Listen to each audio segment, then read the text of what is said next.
you have to play for KP. And it could be very similar if we get a circle here. We know how much circles influence how playstyle is going to work, and of course how those endgames are going to look. Okay, well, thank you for talking, because it gave me a few moments just to reset my brain, because for a few seconds there, not everything was working in sync. It was pretty obvious, but now I'm pleased to announce that it seems like I've found my marbles and we're getting back together. So let's talk about game number 2 here, Dan. Back onto Storm Point, of course. It was our Aussie friends who came over and managed to take game number 1. And now we're going to have to see if someone else can take that away. Will North America be able to wrestle back their own region and Pro League here?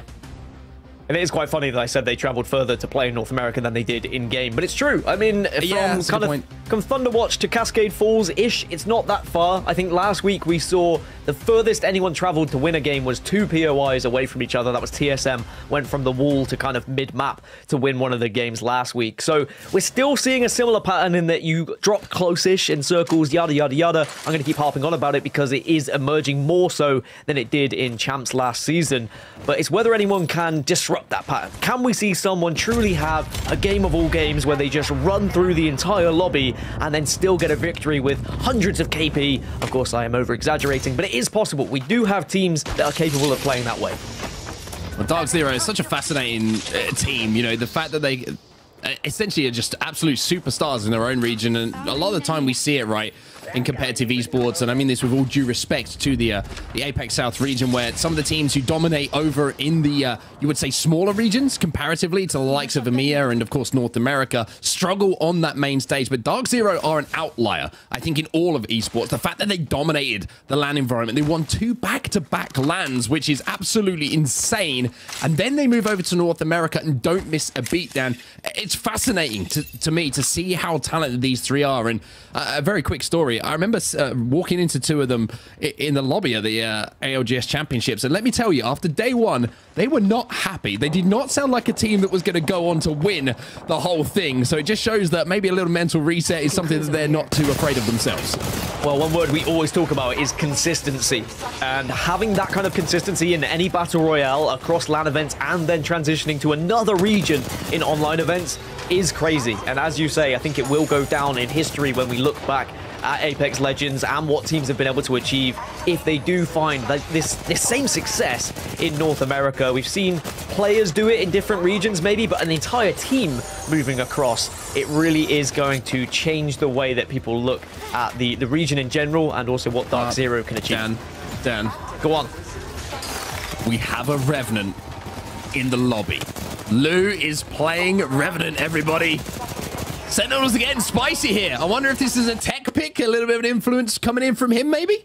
Tech does like to go a little bit off meta sometimes, doesn't he? He does like to define metas with some of his decisions that we've seen previously when he was coaching other teams and also playing a little bit as well. But yeah, a Revenant is going to be interesting. I kind of ignored it because they were just shooting bots on the screen. I didn't think anything important was happening, but you quite rightly highlighting it. Again, that comes back to legend selection and how we are seeing such a variety of legends featuring in Pro League right now. But are we going to see it make a difference? Maybe they've noticed that this lobby is a little bit more vulnerable to an aggressive comp, and I'm looking forward to see whether they can take advantage of it here.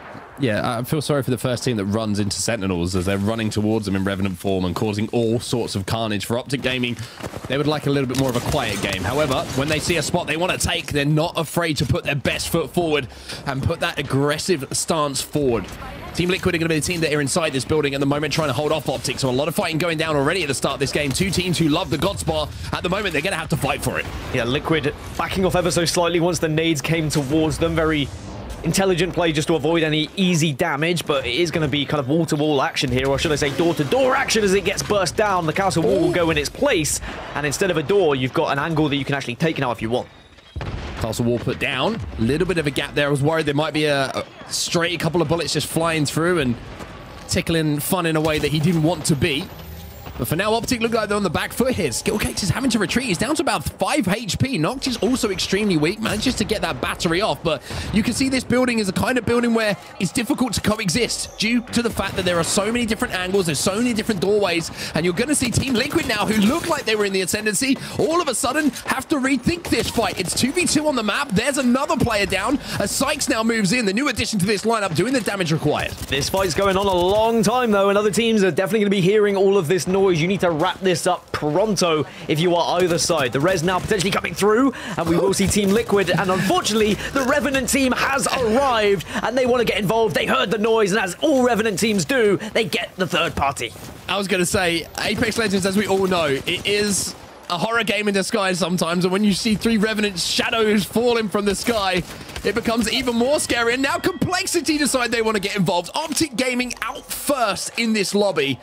They rolled the dice a little bit here to see if they could get that God spot away from Team Liquid, but Liquid held the ground, and now Complexity are finding this isn't the most comfortable places to be as well. NRG, Xenox, Oxygen, Complexity, Guard, they're all within each other at the moment. They're all in a little bit of a bubble, and you've got to be very careful if you step 1 foot wrong, if you show a little bit too much skin to those who are watching you from outside. They're definitely going to make it count. They will get that damage, and then it just implodes, Mark. When you start to hear and you start to see knocks happening, everyone wants to get a little bit of a piece of that action. At the moment, it looks like it's ringing around the rosy between all the teams inside of this building. They just can't find each other. Complexity want to be aggressive. The only problem is they can't find anyone. That's because Team Liquid are on the outside of the building. They've said, we have had enough of this shenanigans that's going down, and we want to try and get out of here. And I think they just about managed to do so. And when is all said and done, and finally we can catch our breath after what has been a whirlwind start, Liquid are out of there, and it will be Complexity who become kings of the castle. One thing I just really want to highlight on this pretty nerdy thing is just that castle wall on that door. It blocks off a guaranteed angle, because you have to do a lot more to break a castle wall than you do a door. So the time it takes to break the castle wall, it's very unlikely the opposition team is going to actually try and break through. So you almost force the other team you're fighting to go a certain way and restrict access to the room. So a very intelligent and quick thinking play from Team Liquid. The fact that they've survived and escaped is pretty unreal considering the amount of teams came in, and bear in mind the Revenant squad came in as well. It's amazing they've been able to get away. Yeah, they're probably thinking, do you know what? I like it over here. It's a lot more quiet over here. And, meditation can happen. Exactly. Just a little bit of deep breathing, a little bit of belly breathing can now occur. They also have the banner as well, so they should be able to get a res at some point. Luminosity Gaming currently paying the entry fee to Jurassic Park here as they go in through the doors and make their rotation. They're a little bit further out from all of this carnage that started to go down, so they will be probably thinking what is happening in this lobby as they see some of the big names already fighting early on in that kill feed. Of course, anonymous mode is on. They won't know who is exactly in those fights till they're eliminated, but seeing Optic fall first usually gives a good indication that they were fighting for a spot they thought was best. Well, look where Dark Zero are, dead center of that circle once more as we move southwest. It seems to keep pulling towards Cenote Cave, but Luminosity trying to maybe get involved in some action here. They cracked some shields, and sometimes that can be the indication to full-on send it, and it looks like they are going to keep going, try and get aggressive on this team. Well, Luminosity now, you can see, trying to put some pressure on. One team who's feeling pressure right now is going to be slept on. They've lost a player, and that is going to be the finish coming in now from Luminosity. You're looking to hunt down these final 2 players. 34 damage from the scout is going to be good enough to maybe give them access to cross without taking too much damage, as the other team is going to be retreating instead of trying to hold the line. G2 also, after that second place finish in our game number 1, are going to be in that kill feed as well. That slept on eliminated, so Luminosity moving in to finish off the pieces, but I think the G2 are in the vicinity here. They have to be careful. Yeah, a lot of teams that are close to one another, they're in the vicinity of, if you kind of get knocked, you're probably doomed at this point. You can't really take a straight 3v3 if you are within the circle looking at where all the teams reside. There's a few teams still hovering outside of that circle. One of those teams is FaZe, by the way. Remember, they had a difficult game number 1, and here they go. They are on the move. They are deciding to take to the skies to rotate just past the mill and where this circle potentially could be finishing. But are they just going to have to take a fight here?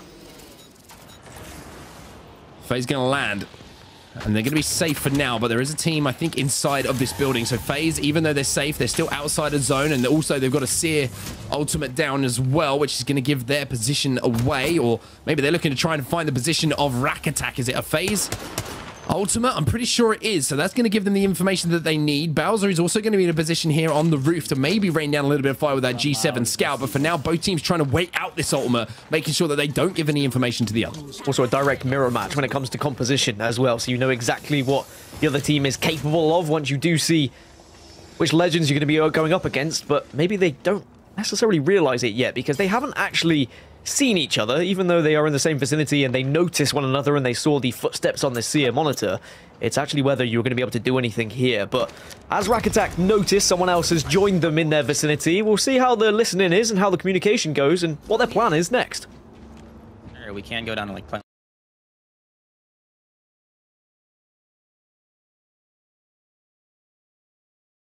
Flying on my right? Oh, it's still on low ground, still on low ground.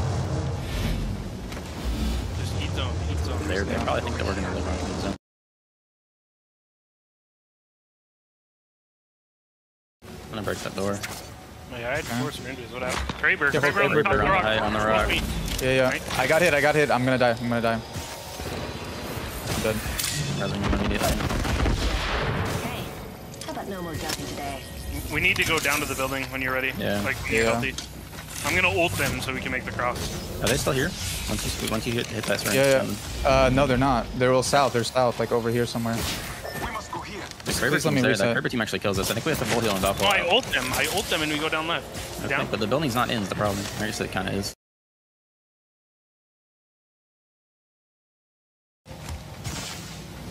I'm going now. Go wreck. Building's clear. Get in here. If you get Kraber, you die. I'm in. Hey, we're safe inside. We need to get to the spider cave so we have some space. Once you get next bubble one.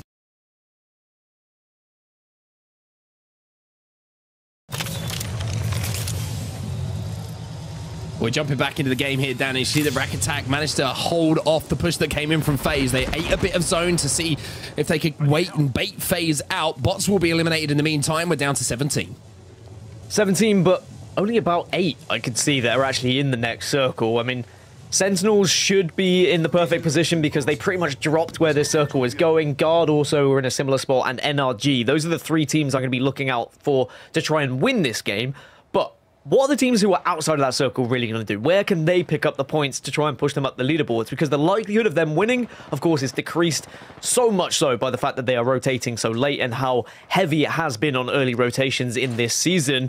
But there is still a lot to do for those teams who try and move in. There still could be plenty of KP, G2 being one of those teams, and from what I've heard, Designful went pretty nuts towards the end of Game 1. We may not have seen it on our screen, but definitely go back, check his POV, because there were some disgusting shots he was hitting.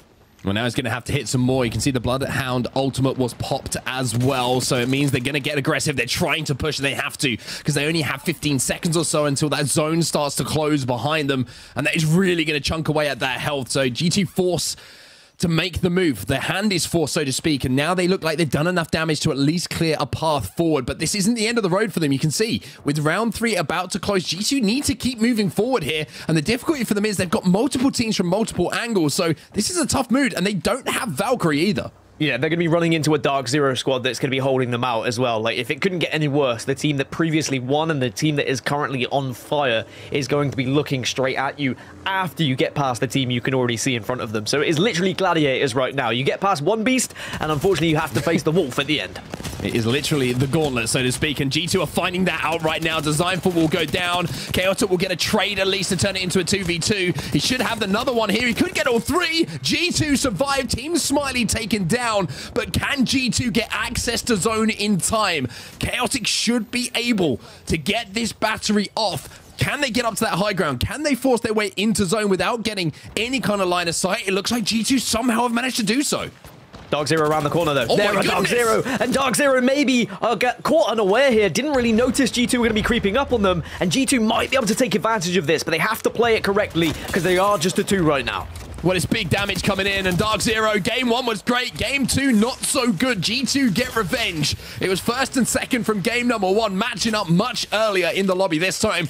And it's G2 who come out on top, and even more impressive, they didn't even have Designful alongside them. G2, the Iron Sight heroes. They did it in game 1. I saw in the text chat they were saying maybe we should use Iron Sights more often because of what Designful pulled off, and it looks like in game 2, it's working out for them as well. Without any sort of scope, they were ripping through other teams, and it really does show no matter what is in your hands, you can still get it done if you are good enough, but Resulta has just been taken down, so G2 may be on their way out here.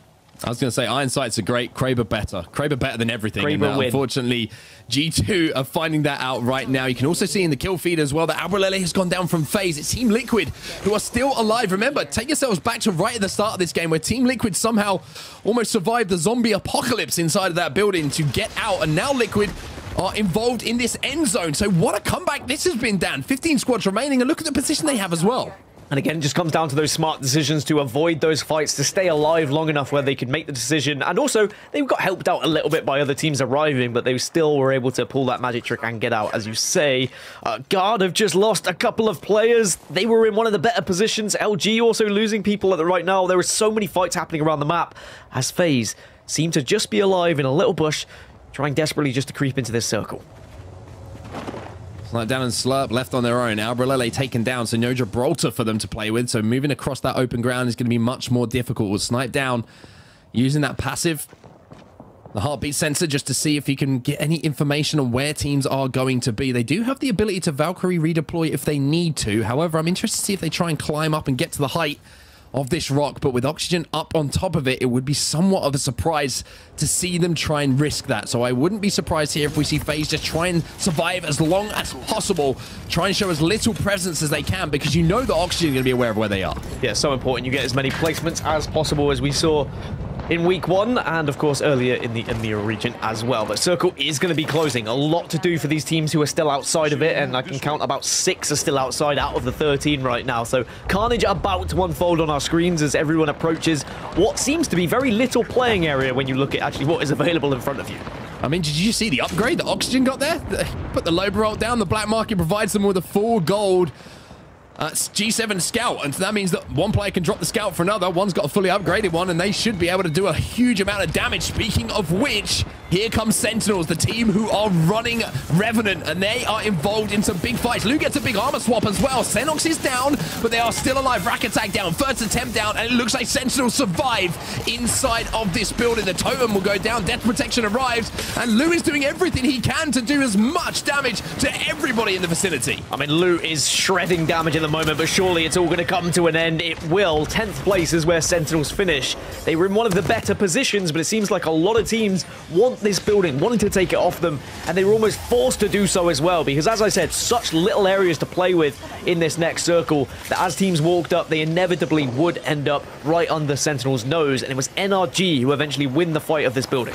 Right, NRG do what NRG do, which is almost go anonymous for a lot of the game, and then all of a sudden a fight breaks out towards the end game for a priority position, and NRG are the team who make the fight happen, and it so often finishes in their favor. So with 9 squads now remaining, you see CLG down on the bottom of this building, NRG up on top. 2 teams with 3 letters in the names, but for both of them, unfortunately, it looks like only one will be able to leave this building safely. And look where that circle's going. No teams in that next circle at the moment. It is in such open space. I'd argue Team Liquid actually in one of the best positions because they are the northern side of this circle. They'll have a little bit of high ground to work with, a little bit of rocks that they can hide behind. Also, 100 Thieves maybe could be in one of the better spots as well on the northeast side of this circle, whereas all these southern teams are going to have to fight each other as they try and escape this building of death.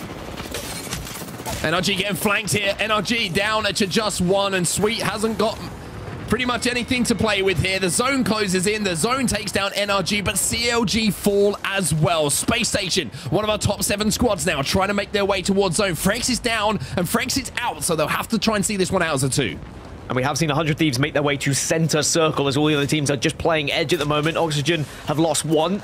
Still alive, though, can still do a lot of damage, but they drop right behind a castle wall. FaZe just got eliminated. NPL also out. 5 squads now remaining. Complexity at a full 3. Also in a really good spot. Full red armor, and they've got plenty of vantage points to work with. And no one's looking at Complexity at the moment. They have the high ground. They are doing so much damage as Oxygen Esports now find themselves being eliminated. And this is where Monsoon does what Monsoon does best. He has multiple targets, nobody taking the challenge, and he can just fry. But we still have Team Liquid. Team Liquid now will get involved in this fight because they see the knock happening. Remember, Team Liquid right at the start of this game, what a struggle. They escaped, but now they could potentially pull off a victory here if they can get the knocks. Shiny trying to move in here to finish off this fight. Will be able to do so. 100 Thieves, they will be down, but look at Liquid rising from the dead. It looked like this game was over for them, but at the end of the game, when the game is over, Team Liquid are the team who stand tallest. That is a great example of resilience and knowing that at the end, even though your game might not look like it's in the best of shape at the start, if you can survive and you can get back in towards that end game, you can make things work. Team Liquid looking extremely strong.